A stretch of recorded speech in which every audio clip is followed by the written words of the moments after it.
Ladies and gentlemen, welcome to the 54th episode of Visioncon Live, your go-to nerdy talk show. I'm your host, Zach Wilson. You didn't come here to see me today. You came to meet the man of the hour. He's Iron Man from the Marvel Animated Universe, Poe from Kung Fu Panda, Legends of Awesomeness, Slappy from Goosebumps, just to name a few. Whether it's a billionaire playboy superhero or a murderous puppet, there's no role that this star can't do. Ladies and gentlemen, please help me welcome the one, the only, Mick Wingert. Mick, how are we doing today? Good. Thank you. Thank you.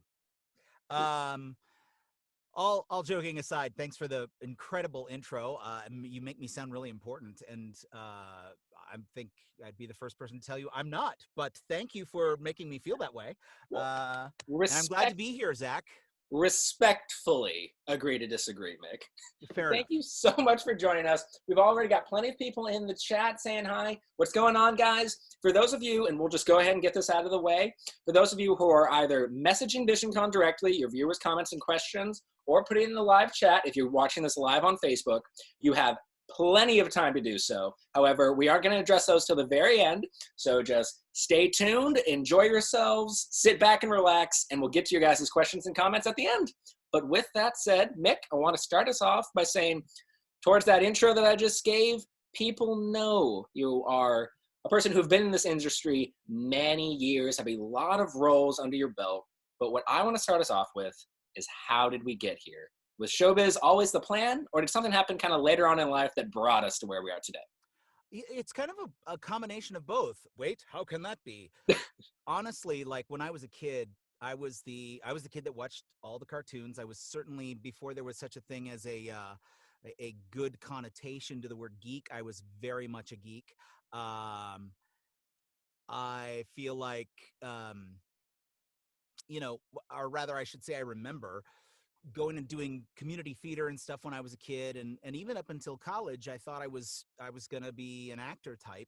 And then I got real in college and was like, I want to get out of here and I want to have a job and have money. So please find something else to do. And I actually graduated with mass communication / journalism as my major. And that was from the illustrious Institute of Education known as California State University at Fresno. And actually I had entered the workforce in an advertising department for a department store chain. So I was doing that, and that was not a good fit.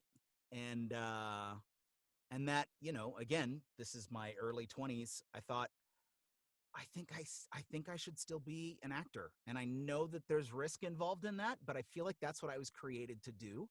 I've said this in other interviews, and I want to be sensitive to our time. So I will just sum up that to say, so I started pursuing it. And in 2004, I finally moved down to Southern California, knowing that I was coming down here to do voiceover work specifically for animation, and didn't really hit doing anything until I was handed the opportunity to do a voice match for Jack Black in 2008-ish, and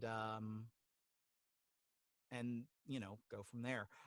The rest remains to be history now, but it was a rough start, just like everybody, you got to pay your dues, whatever market you get into. And so in that way, for me, it was both a lifelong thing I've always wanted to do, and also something that I came to a little later as an adult, thinking, okay, it's time to not give up on that. Well, and that not giving up has really paid off in the end, because we have three characters in particular I want to kind of dive deeper into, and one of which, regarding the voice matching, we want to touch on a little bit. But first, I want to talk about a character that arguably is at one of the height of its popularity, because we all know with the Marvel Cinematic Universe, it is a global well-known phenomenon. However, Marvel's been doing a lot of things in its animated universe as well. And for those of us who have the Disney Plus, we now have a lot of access to that. And one character in particular is one I want to start us off on. And that character is, of course, the illustrious, the one, the only Iron Man / Tony Stark. Now, And before we dive there he is. There he is. Glory. Now, not before we dive deeper into Iron Man, just give us a brief overview of how you got the parts, got the role, any fun anecdotes involved with them, anything at all. Gosh, it was a one-off. It was a one-off when I say one-off, like an audition came through my talent agency for a one-off for a Marvel straight to video on demand, for what's it called? Like for Netflix, I think. Mm-hmm. This was well before Disney Plus, and it was aside from any of the current animated projects that were in the mix. It was basically a holiday special, and some of the cast from the current Avengers cartoons were going to be involved, and some were not. And this was an opportunity for them to get another name involved to be Iron Man, and I had loved Robert Downey Jr.'s performance of Iron Man. I know it can be kind of a hot take, but I thought he just embodied that character. And honestly, as a fan, um, he increased my interest in the character like 20-fold with his acting choices, with his performance. So when I got the audition, I was like, I know another actor who's currently doing this and has been doing it for video games and television, and I like his take on it, but I have to hear a little RDJ in there. So it was like a 3 or 4 line of dialogue audition, very short. The casting director who was in charge of that, it's kind of how she likes to run her auditions, is short and punchy. And I decided that I should give it a little bit of this when I'm reading the lines, so that there was that feeling of Robert Downey Jr. in there, because I admired it so much. And from there, I booked that particular straight to video. It was the Marvel. So for those of you keeping score at home, the very first thing I ever did for the Marvel Animated Universe was the Marvel Superheroes Frost Fight Adventure, and that was my first foray into the role of Iron Man. So from there, I then was asked to come and repeat the performance for a couple of Lego Marvel specials, though not the video game. I think the video game had already been recorded and was well underway by the time I came around. And then I was invited to join the cast of Avengers season 4 and 5 from there. And I've been gratefully playing Tony Stark since then. Guardians of the Galaxy, Marvel Spider-Man, Ironheart, the Ironheart special. It's just been a joy to kind of be all over the Marvel animated universe, as you put it, as this signature character. I was never the cool guy in school, so it's really fun to play the cool cat, the cool kid in the room, the guy who's smarter and braver and all those things than anybody else. So, Well, richer. Well, and he's a lot of things, but what I do respect about kind of Marvel and Disney's kind of angle with the Marvel animated versus cinematic is there are parallels between these two universes that definitely coincide. Whereas Tony Stark is very much so, yes, a superhero, but he's also a big mentor, especially in Marvel Spider-Man, where he's definitely a mentor towards Peter. So while playing that character, did it ever, the fact that it fits multiple archetypes, did that ever present any unique challenges as an actor? I'll answer that question by way of saying that playing Tony Stark as a complex character, and you get into the mentor thing, he does the same thing with the character of Makoto, who I saw on our screen just a moment ago in Future Avengers, which was a fun show to dub. And I think that was my first, no, Marvel Disc Wars was my first anime dub. And as Star-Lord, of all people, I don't know. But needless to say, playing Tony is always a really big bite to chew on, because he is so complex. He's got this arrogance and this hot shotness to him, because he knows he's the smartest guy in the room. But to have those soft spots for Makoto, for Peter Parker, for Riri Williams in Ironheart Special, to get those moments was really an amazing experience. Like, that's one of the things I love about what I do for a living, specifically as Tony Stark. Some great acting moments. Now, there's some projects in the works that I can't talk about, but I will say this: I do look forward to being able to showcase some more acting choices as Tony Stark. So we'll see if that comes to fruition. Hell yeah. Well, stay tuned, everybody, for that. But the next character I want to talk about is, now, a lot of people who know me clearly just look at my background. I'm a big fan of anime. However, there are quite a few cartoons here in the West that I'm also a big fan of.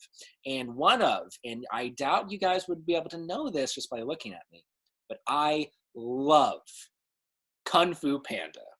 And one of the greatest cartoons, in my opinion, at least in the last few years, is definitely Kung Fu Panda: Legends of Awesomeness, where you play the titular main character.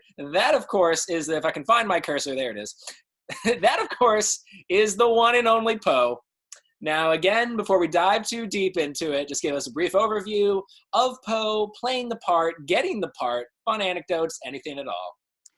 Okay, so I owe my entire career to a couple of other voiceover professionals, not least of which, specifically for the role that brought me to the dance, Po the Panda. I owe that specifically to James Arnold Taylor.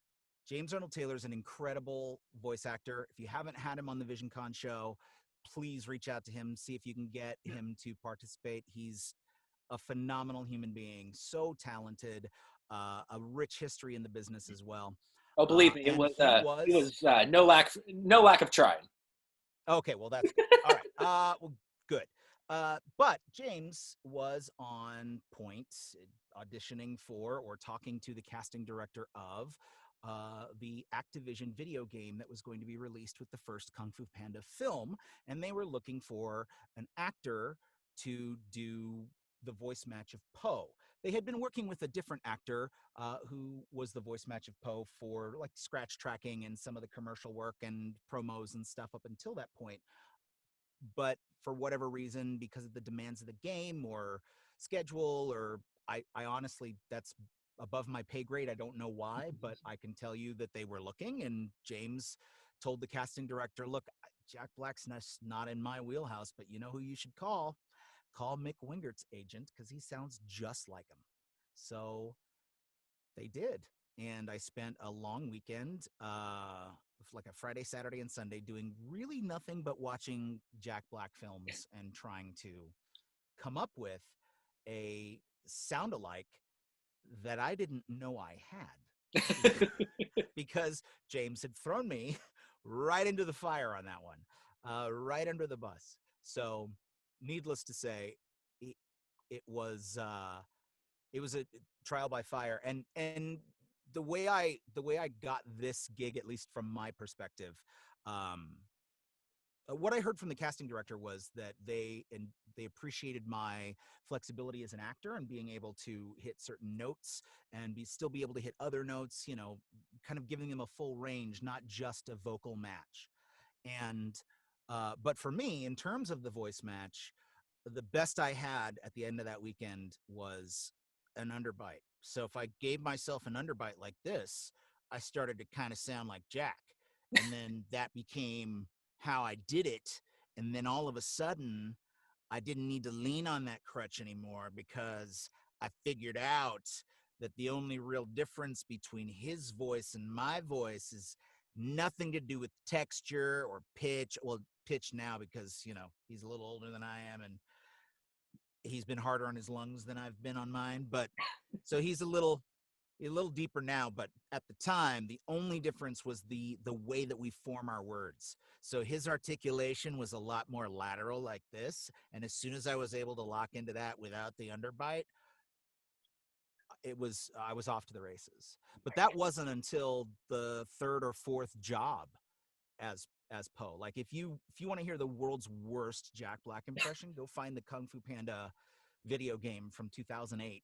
Pop that into your Xbox 360 or your PlayStation 2 and see what you get. It's not gorgeous.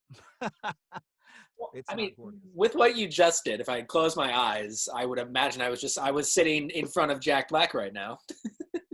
But like, and on that note, I mean, voice matching isn't really a new concept in your industry. However, I will say that you do an excellent job matching Jack Black while also putting your own kind of personal flair to Poe.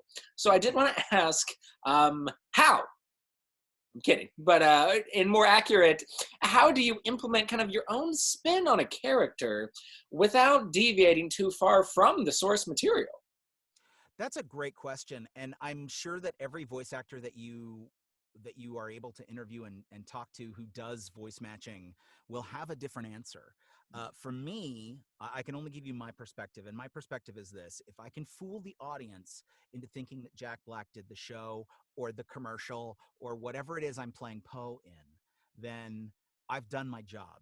Like, I want to capture all the nuances I can from the first, second, third film, all of his little choices, so that I can draw upon them. Now, arguably, I have more in the data banks from that first film than the two sequels, um, but part of it is just taking the character as he was portrayed and expressed, and then as the writers of the show that I'm working on or the commercial I'm doing or whatever express him, and trying to play that as true as possible. And sometimes playing it truly like that, sometimes that means you got to deviate from Jack's performance because the writing is different in the show or what have you. And sometimes it is, oh, I know exactly what moment this is. That's the moment where he goes up here like this and he's so I'm gonna do that in this moment, and that's gonna make it work. And so I think, how do I bring my own flair? It's about honoring the script that I've been given, and sometimes honoring that script I've been given is speaking up in session and going, I don't think Poe would say this. This feels very un-Poe. We did an episode of Paws of Destiny, which is the show that's on Amazon Prime. And in one of the shows, and this is the premise of this, is Poe has to mentor 4 young pandas who end up with all this amazing chi power and kung fu greatness. They become superheroes. Mm-hmm. So he's got to mentor them on what it's like to be, a reluctant superhero.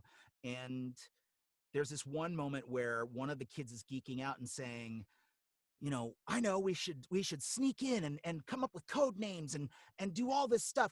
And the line was, Poe's reaction was, no, we shouldn't do that. Or, would you be serious for a minute?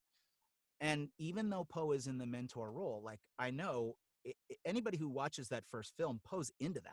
Second film, like, his whole thing about the second film is calling out maneuvers as he's doing them, flying through the sky. He would be all into that. So I changed the line on the fly to, what a great idea, but we don't have time.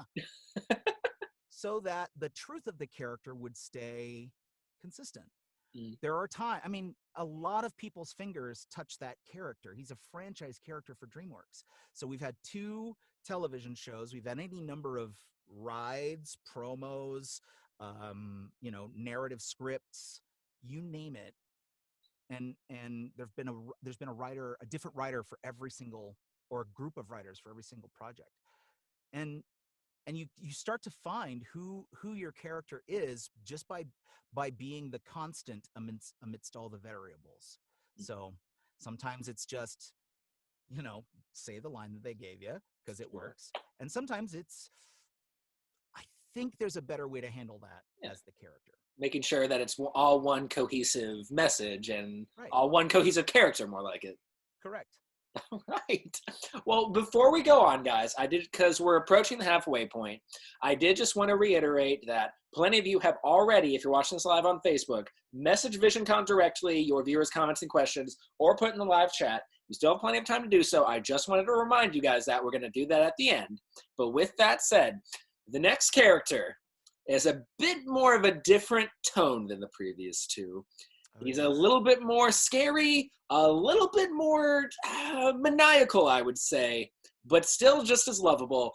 That, of course, is the reason why I can never truly enjoy a ventriloquism show. Ladies and gentlemen, I want to talk about the one, the only, Slappy. Now, Hello, again, Zach, and how are you? now, before we dive too much into this guy, just give us a brief overview, how you got the part, any special nuances involved, anecdotes, whatever you Well, like. I'm so sorry to bore your audience, because you're all going to be in tears by the time I'm done with this, because the story is the same. Like, they were looking for Jack couldn't make the contractual obligations of doing the second film. He had done Slappy in the first film, and he was only available in the second film for his cameo performance. He was doing The House with a Clock on Its Walls at the same time. And I talk as though I'm his manager or something. I've never even met Jack. We are aware of each other, obviously, because he's a global superstar, and who wouldn't know who he is? And he has seen my work in some of his roles, and has been very complimentary, which is nice. But we've never met. We've never crossed paths. But he was not able to do the voice, and they were looking for a sound alike because they wanted, again, that through line of consistency. They wanted to make sure that Slappy sounded and felt the same from Goosebumps 1 to Goosebumps 2, specifically because he is the main, spoiler alert, he is the main villain in the second feature. Like, it's his show. It's not about R.L. Stein as played by Jack Black. It's not about, I mean, it's about the kids that are involved in their story and that kind of thing. But the main antagonist is Slappy. He is the Goosebumps in Goosebumps Haunted Halloween. And so they knew that they needed that through line. And in both films, there's an incredibly talented on-camera puppeteer slash actor, voice actor, I should say, who did all of the live performance of Slappy on location and that kind of thing. And you can still see some of his stuff on, you know, like the Goosebumps, the Sony Goosebumps Instagram, that kind of stuff. He's got a great take on Slappy. But because Jack had done him for the feature, they wanted, for the release of the feature film, to have somebody to sound like him. So Enter I you. sent in my file, enter me, and thankfully, they were all very happy with the way that it turned out. The great thing about playing Slappy is it was definitely a chance to indulge my dark side rather than all sweetness and light.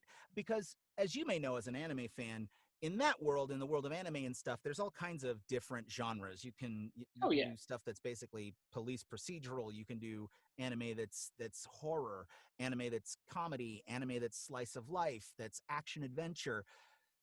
In Western cartoons, we don't have as broad a range. We don't use animation for that wide a berth of storytelling. So for a lot of us who are fans of horror and drama and exploring serious themes, but we're cartoon actors, there aren't a lot of opportunities to do that with our craft. But this was one. I mean, even though it's just a kids Halloween film, there's a dark side to Slappy, Oh, yeah. and it was a lot of fun to have those moments in the film where Slappy looks scary and is a little psychotic and obsessive and all of the things that make Slappy that I otherwise wouldn't have gotten to do. You don't get to do that as Poe. You don't get to do that as Tony Stark, Iron Man.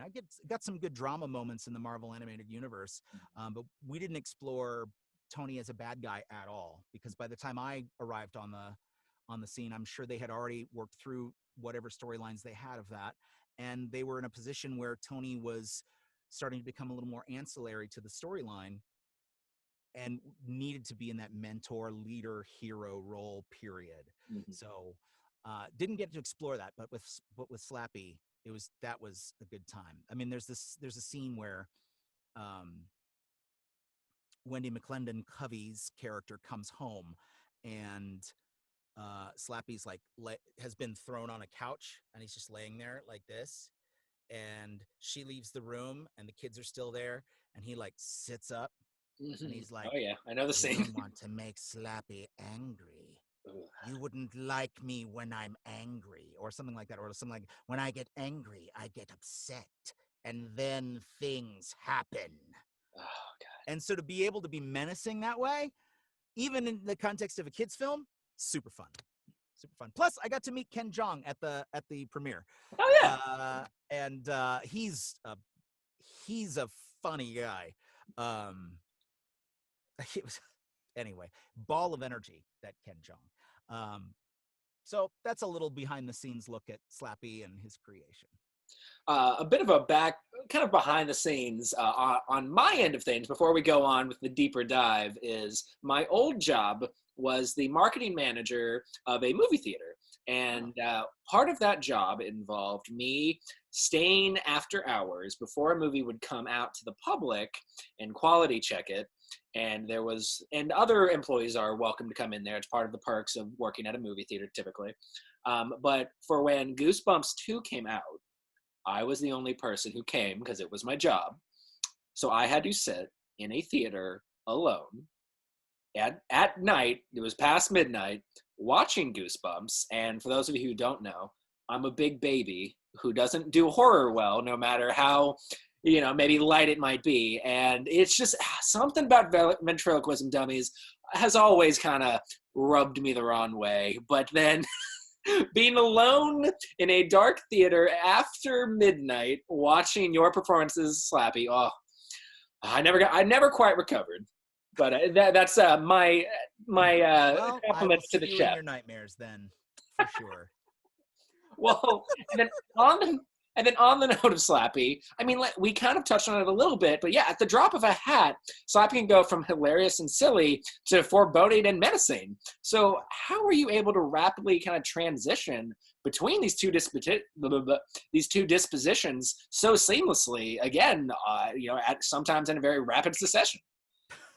It just comes from being on, having mental illness, really. I don't know what else to say. All kidding aside, I would have to say that it comes to a certain degree with understanding the material that you're doing.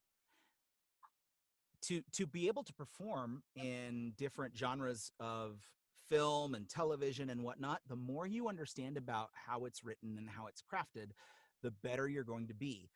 I just had an understanding that this character needed to be that unpredictable. For example, as a voiceover teacher and coach, when I work with somebody on playing a maniacal villain, not the mastermind, but the guy who's more like the Joker, right? The guy who wants to see the world burn, the Harley Quinns of the world. When I'm working with an actor about how to play that, one of my secrets is be as unpredictable as possible. Don't let anyone know when you're going to start busting into laughter, when you're going to be sweet, and when you're going to be shouting and menacing and evil on them, because that unpredictability is uncertainty, and that uncertainty is scary to us as people. So I was tapping into some of that for myself as well with Slappy. Of course, he had moments that were written there where he had to be sweet and endearing, and then he had moments that he was menacing. But in terms of making that fast transition, I just had to keep in mind Slappy's unpredictable, and that's what makes him scary. So lean into the quick transitions. Go from A to Z with skipping the rest of the alphabet in the middle with no ramp up, and that will make him scarier. And it works every time. Oh yeah.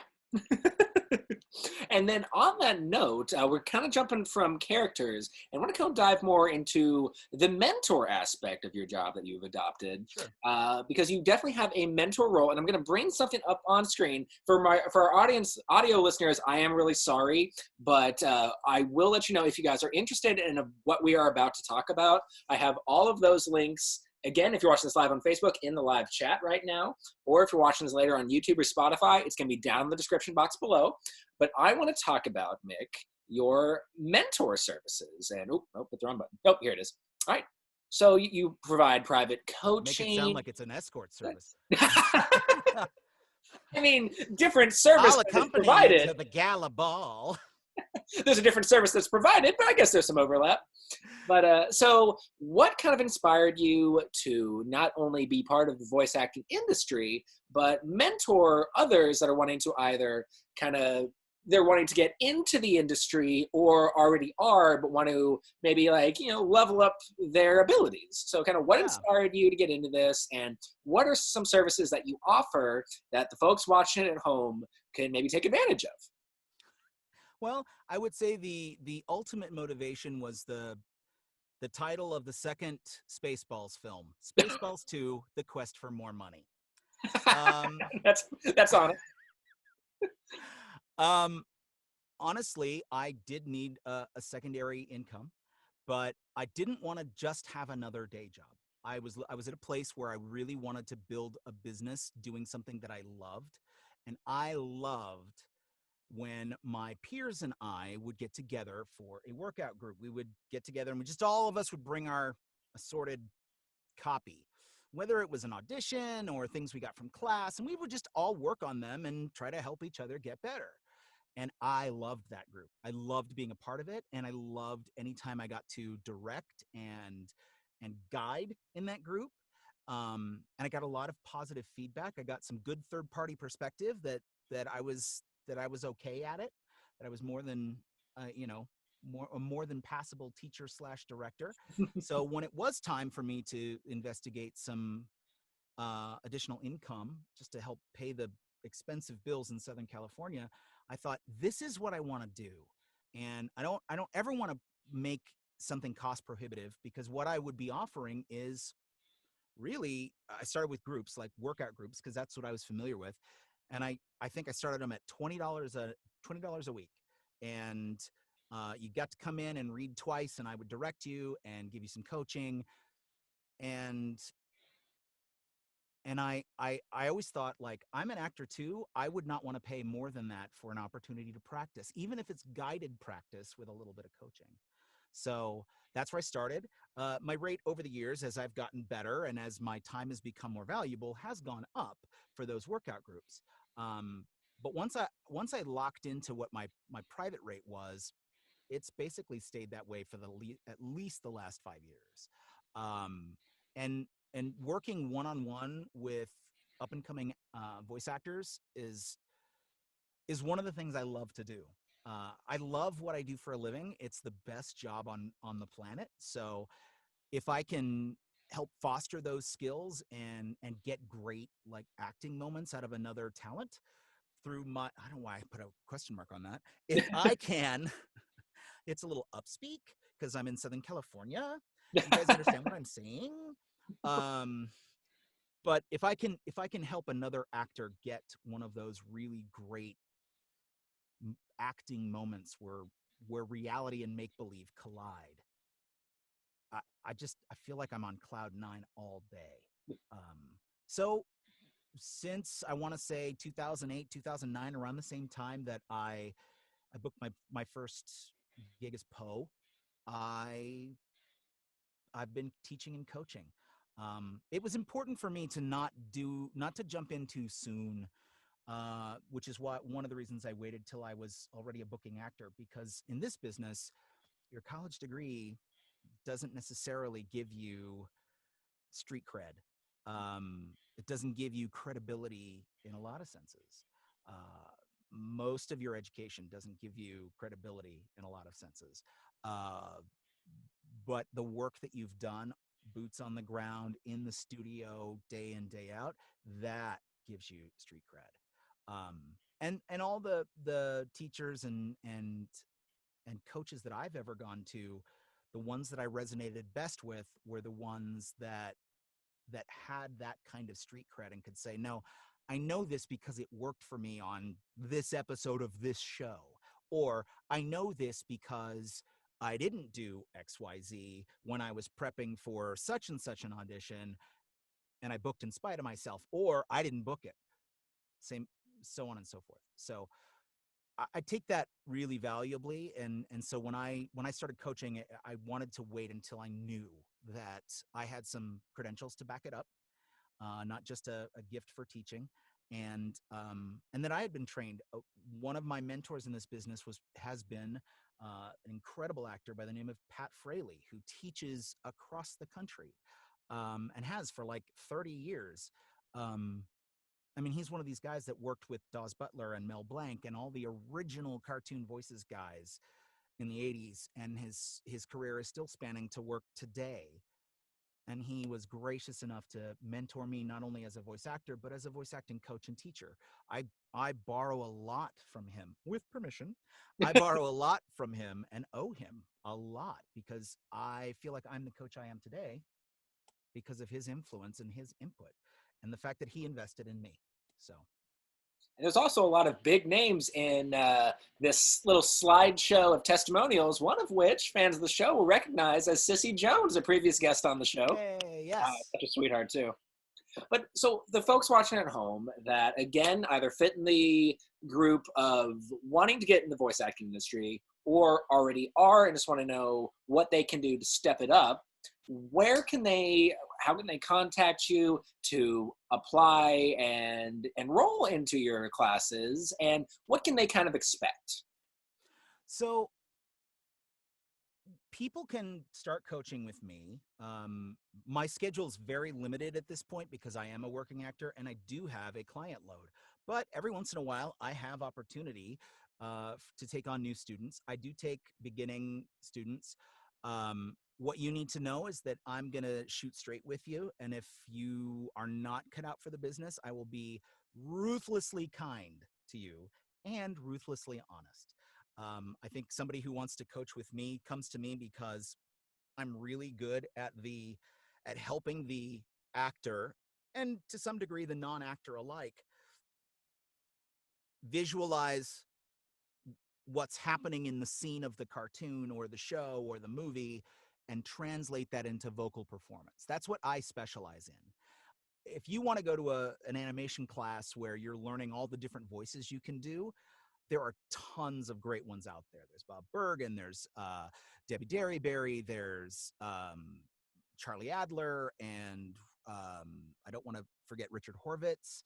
Like, so many people teach the technique of opening up and making crazy choices and developing that, what we would call that Rolodex of characters you've got.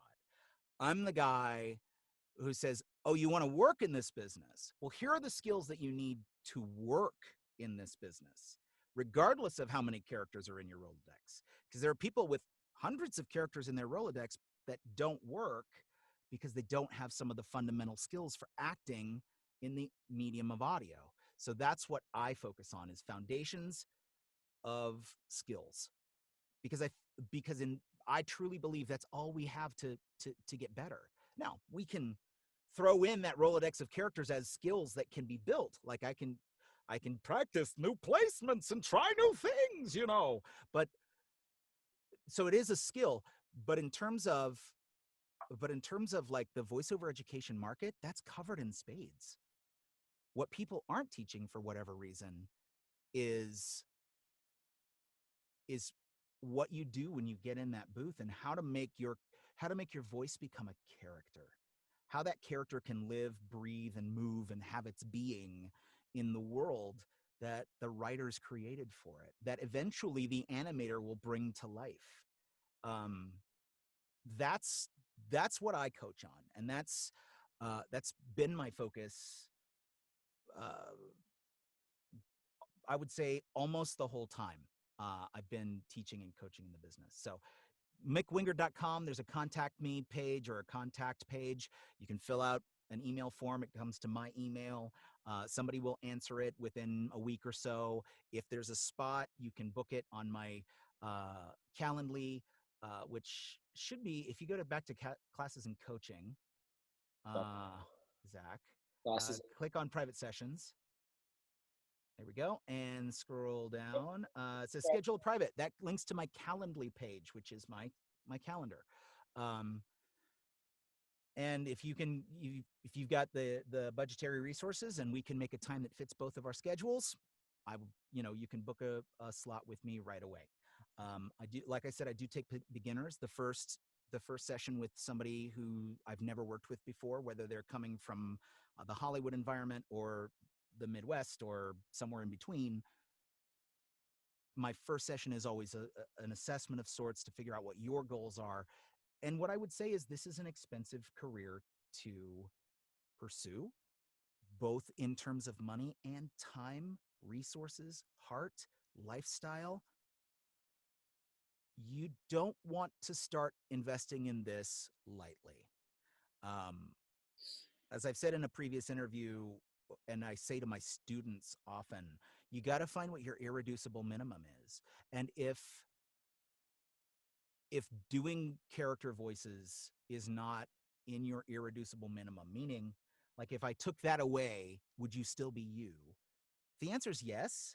If I took away doing voices and making characters up and you would still be you, then this probably is not a career that you want to invest in, because the people who are doing it, their irreducible minimum that makes them up is their acting, and specifically their acting in character. And that will oftentimes bring voices with it.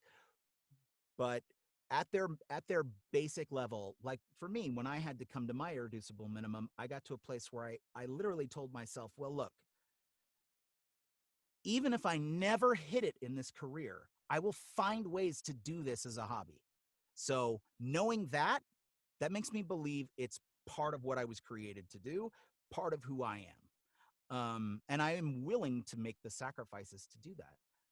So I would definitely say you want to have some heart level conversations with yourself before you start signing up for classes. But the best way to investigate, once you have had some of those heart level conversations with yourself, is to take classes. Mine, some of the others I've mentioned. A studio I've been working through a lot lately is the Voice Actor Studio out of Las Vegas. They're a brick and mortar shop in Vegas, but since COVID, they have started an online plethora of different voiceover classes that you could take. I highly recommend them for the dip your toe in the water and see if this is a good fit kind of class. See if you like doing it. See if you are good at it, that kind of thing. And I would say there's other recommendations I have here locally to the Los Angeles area, but on the internet, I would say Voice Actor Studio is my number one recommend, and that's thevoiceactorstudio.com. And then edgestudio.com, I think, is a pretty, they've been around for a long time. So, and they're based out of New York, but they might have online classes that are, again, priced affordably, but are also good investigation style classes of what is this whole voiceover thing about, and am I a good match? And let me just save you a little heartache. If you don't have an acting background, don't take voiceover classes until you've learned the art and craft of making believe the way an actor needs to. Because this career, it isn't about a voice or a sound anymore. You have to be able to act. The market is so competitive. I don't know, I'm monologuing now and I apologize, but in the last, I don't know, 16, 17 years that I've been in this industry, I have watched the casting dynamic do a complete 180 from what it used to be in all areas of this business. And it originally was more dependent on sound and on that cast of utility characters. And it's not anymore, because the industry's become democratized due to the internet. You've got all kinds of people bringing their own signature sound to the microphone, and you don't need somebody to cover 40 roles. You really need somebody who's going to be as credible as possible as your lead, and as credible as possible as your comic relief character, and as your villain, and blah blah blah. And there's less room for utility. It's still around. My friend Fred Tatasciore is the most utility guy I know of. He's like in everything. And I've done my share of utility as well, and continue to do so, thankfully. Knock wood. But it's not nearly casting the way it used to, and that goes for commercial too. It used to be if you had a certain sound, you could get into commercials, and now it's anti that sound. In fact, it's all about being a quote unquote real person. Huh. And that actually requires more acting, less sound. So I just want to reiterate again, if you haven't taken any acting classes or done community theater or anything like that, invest in those first. See if it's a good fit. Then start moving towards your voiceover specific acting goals through coaching, teaching, learning the skill set for this instrument. Well, there you go. And I have that link and plenty of others if you're watching this live here on Facebook in the live chat, or if you're watching this later on YouTube or listening to it on Spotify, got them down in the description box below, as well as many others, which on that note, guys, if you haven't already either message Visioncon directly your viewers' comments and questions, or put in the live chat, this is your last chance to do so, because, ladies and gentlemen, we're in the plug zone. Mick Wingert, now is your opportunity to plug, promote, advertise, whatever verb you want to use, whatever you want. The floor is yours, sir. Awesome. I am teaching. I'm teaching through the Voice Actor Studio, an online class coming up in April. It might be full at this point, but if it's not, you're welcome to investigate that. I do ask that if you have no acting experience at all, don't make this your first class. It should not be your first class, but it is my hardcore animation technique class. That's something I'd like to plug. You can book online at thevoiceactorstudio.com. You can find me on Instagram. You can find me on Twitter at both of my handles are simply at Mick Wingert. I would like to plug that. And then finally, I would love to plug one of my favorite pet projects of the last few years, and something that is near and dear to my heart, and that is my semi-ongoing podcast that's in transition right now called The Hidden Frequencies. And The Hidden Frequencies is my love letter to the Twilight Zone by way of audio drama. Put the Twilight Zone in your ears with original scripts done by animation writers and acted by some of the names you know: Cissy Jones, Fred Tatasciore, Roger Craig Smith, James Mathis III, Max Middleman, Michael Johnston, Jeremy Lee, Colleen O'Shaughnessy. I've just tried to pull as many people as I can together and do these Twilight Zone style, punch it in the gut at the end horror stories. In fact, we just did a drive within the last couple weeks, my production team and I, for scripts for our new upcoming season 3, which is going to be a soft reboot. And part of that is we're going to start having a listen through of the old episodes, where we're going to start hosting on our Facebook page times to listen to the podcast and talk about it and all that kind of thing. And it's gonna culminate at the end of the listen through, after we've listened to all 12 existing episodes. Is it 12 or 13? Oh, it's 12. It'll be the 13th episode, which is previously unreleased. So a brand new episode at the end of the listen through stuff. And you can take a look, as Zach's put it up on the screen, thehiddenfrequencies.com. It's available where all your podcast media is available, and you can put the URL, the Excel. It's like a RSS. Yeah, thank you. Yeah. You can put the RSS link in your favorite podcast app. You can find it on iTunes. You can find it on Google. You can find it on Spotify. You can find it on Stitcher. Wherever you like to listen to your audio, it's available. And I would love to hear what you think. Yeah. Because I personally really like it, but I'm a little biased. Well, and if you're listening to this right here on Spotify later, once it's posted, just go through that search bar right up top and just type in the Hidden Frequencies podcast. And with that, guys, we're going out of the plug zone and going right into our final segment, viewers' comments and questions. So we're running a little short on time, so I'm just going to real quick take a few from the messenger and a few from the live chat. So let me get this pulled up real quick. All right, so my boy Aaron tuned in and said, because you voiced Lord Beckett in Kingdom Hearts 3, do you have any favorite memories riding Disneyland, Pirates of the Caribbean, or watching movies? Watching that first film in the theater is one of my favorite moments of all time. That is a huge, like, watershed memory for me, watching Curse of the Black Pearl in theaters, because I had never seen anything like it.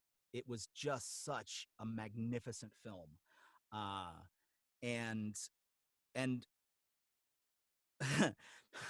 and riding the Pirates of the Caribbean ride has been part of my childhood since time immemorial. I'm from Central California, so the closest Disney theme park is the original Disneyland, and we would always make sure to ride Pirates of the Caribbean. In fact, I think there are photos of me from the '80s with like a pirate hat we bought with the feather and everything. Oh my God. Brandishing some plastic sword, uh, you know, living the pirate's life. I definitely connected with that ride. And as an adult, one of the most fun things is to go through and listen to all the background, what we would call in the industry, we call it walla, because it just sounds like walla, walla, walla, walla, walla, walla, walla, walla. But it's all the background dialogue. Listen for the background dialogue and take it in, because there's some comedy gold in there. I'm not just talking about the stuff that's easy to see, like, when the ship's attacking the fort and they're like, surrender now or we're gonna bombard your bilge tracks. But like, there's stuff past the auction where one of the drunk pirates is like talking to a cat, and he's like, here, kitty, kitty, kitty, here, kitty, kitty, kitty. And just amazing atmosphere. As an adult, to be able to go into that ride and experience that, and look for those little hidden things that the actors threw in and the ride designers threw in, knowing somebody may never catch this, but if they do, it will be incredible. Good on them. Right? All right. Sorry. Next question. All right, so Chris tuned in and said, "Hey Mick, what was it like voicing in Batman: Assault on Arkham? That is one of my favorite DC animated universe movies." That is one of mine as well. I really love a good Suicide Squad story, and I actually like Assault on Arkham better than what ended up as the feature film version. In fact, I think they could have and should have taken the script for the animated version and made it into the Suicide Squad film. Oh, yeah. And I think it would have just been gangbusters. That was also one of the 2 or 3 times. I think I've only worked with her. No, I worked with her 4 or 5 times, actually, now that I'm thinking about it. But it was one of the first 2 times I'd ever worked with the legendary Andrea Romano. And I remember seeing her name in the end credits after Batman the Animated Series and Tiny Toons and Animaniacs and all these shows that I was way too old to watch in the 90s that I absolutely watched, all the time. And so to be able to meet her and know that she was the voice director behind some of my favorite properties, and then be able to work with her, was incredible. I will never forget that moment. I will never forget working on Assault on Arkham, because of how edgy the script was, because it was brilliant, and because I got to work with Andrea frickin' Romano. Yeah. All right, so we only have time for about 2 more, guys. So Caroline tuned in and said, when you're not working, what are some of your favorite hobbies? I wish I had more time for video games. I'm married. I have 2 teenage kids, and so my hobbies typically revolve around being there and being with them. We do some online computer gaming together, my son and I. But I also I love to take in live events when I get a chance. A lot of my hobbies have been ruined by COVID, like many of us. But I'm really, as much as I would like to go out, I'm really actually kind of a homebody. So I like watching really good movies. I love binging stuff on Netflix. I'm a geek at heart. I love when people suggest, new anime for me to check out, see if it's a good fit for my tastes. My kids don't like anime. I don't know what I did wrong, but I failed them somehow, and so they don't usually watch any with me. But when I do get a chance, like I'll turn on something. I've been blasting through in the last couple of years. I started blasting through, but have been slogging through Naruto and Naruto Shippuden Hell at yeah. this point. I'm right in I want to say the back third of Shippuden. Okay. So I watched the whole first series. I watched most of Shippuden, but I've got a third left. I'm in the Great Ninja War right now. Let's So. say. You're not too far away from getting to your character in Boruto. Yes. Good old Boruto. Yeah, Shin Uchiha was really fun to play. That's what I love about being in Boruto is when they call me in, it's usually for a villain character, and that's my favorite. I love playing the villains. All right. So the last question that we have time for is from Ryan, who tuned in and said, "Hey Mick, I just wanted to ask, what are some of your favorite characters that you voiced over the years, and are there any characters that you voiced that you wish had more of a spotlight?" So I assume by spotlight, Those are really good questions, yeah. Ryan. Thank you for that, and thank you to Chris and to who asked the first couple questions. So it was the ones that I read were Aaron and Chris off the live chat, and then thank you to Caroline, both and then Ryan. Got it. Thank you all for these great questions. So Ryan, I wish Shin Uchiha had a more of a spotlight. He was just the villain of a certain arc in the Boruto series, and I know Boruto is kind of a controversial topic amongst Naruto fans. So it is what it is, but I loved playing that character. Similarly, I loved playing Cain Madhouse in To the Abandoned Sacred Beasts. That was another great villain character that I basically got to talk like this the whole time, and that was a lot of fun. Gosh, oh my gosh, there's so many. Of all the things, like I've done a lot of junior shows for whatever reason. I guess my voice just lends itself to junior programming, and that's my acting style or whatever. But so like preschool shows, there's a couple of characters on Sophia the First and on Elena of Avalor that I wish had more spotlight. One of them was a little dragon that looks like a baby dragon, but he's an adult and he's a con man. And so his whole con is he suckers people to bring him into his house and then robs them because he's an adult, right? It's like if Joe Pesci looked like an adorable baby in Home Alone. So they wanted me to do him with the old-timey gangster thing, see? Yeah, like that, see? Oh my gosh, why can I not think of that guy's name? It's not Charles Lawton. It's what's his name? See? Yeah. It escapes me. I'm getting old. But that was what's that? It's in my head. I just can't think of the name. Yes, I can't think of it either all of a sudden. But I love doing that. I love doing the Caped Cod for what's it called? Tough Puppy, where I got to talk like this all the time. That was really fun. And then the Elena of Avalor was my Don Rickles light impression, because I played Bruce the Butterfrog, who was just cranky about somebody standing in the sunlight while he was trying to sun himself. And it tickled somebody in the writer's room because Bruce ended up getting his own full episode, even though he only showed up as a cameo, like in one and then a second, and then, a little callback in a third episode. And then all of a sudden he had his own full blown like subplot on another episode of his own. And that one kind of sounded like this. All right, you guys, you're standing in my sun. Just get out of my sun. And that was really fun to play. And I wish more people had eyes on that. But again, it's for a niche audience. What are you going to do?